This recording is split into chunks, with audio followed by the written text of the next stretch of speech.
The world watched in shock on May 9, 2025, as India launched precision airstrikes against Pakistan. These were not mere warning shots. India targeted the very heart of Pakistan's nuclear program. The strikes hit multiple locations, including the Karana Hills. Intelligence reports had long suspected this site of housing a significant portion of Pakistan's nuclear arsenal. The Indian government justified the strikes as a necessary act of self-defense. They claimed Pakistan was on the verge of transferring nuclear weapons to terrorist organizations. The evidence, they argued, was clear, and the threat imminent. The international community, while alarmed by the escalation, largely reserved judgment. Many understood India's security concerns, given Pakistan's history of sponsoring terrorism. The strikes sent shockwaves through the region. They represented a dramatic escalation in the long-standing conflict between India and Pakistan. The world held its breath, waiting to see how Pakistan would respond. Would they retaliate?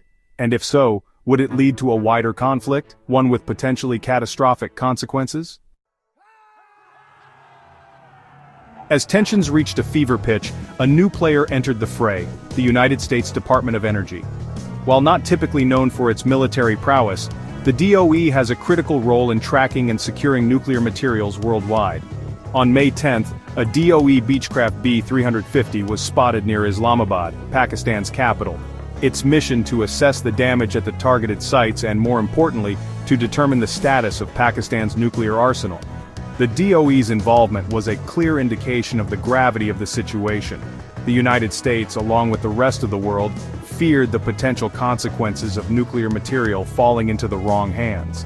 The DOE's presence on the ground, however, was not without controversy. Some questioned the timing of their intervention, suggesting it might have been premature. Critics of the DOE's rapid response argued that the United States had inadvertently interfered with India's operation. By inserting itself so quickly, the US may have prevented India from fully neutralizing Pakistan's nuclear capabilities. Some argued that allowing India to complete its mission, however messy, might have been the lesser of two evils. A decisive Indian victory, they argued, could have reshaped the region's power dynamics. It might have even forced Pakistan to confront its support for terrorist groups. Others, however, defended the DOE's actions. They argued that the primary objective was to prevent a nuclear catastrophe. The risk of nuclear material being stolen or accidentally detonated was simply too great. In their view, the DOE's intervention was not about picking sides, but about preventing a global disaster. The Indian strikes and the subsequent US intervention have left the region teetering on a knife's edge. The long-term implications of these events are still unfolding.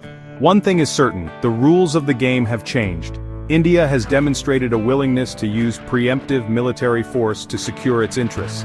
Pakistan, humiliated and weakened, will be looking for ways to reassert itself.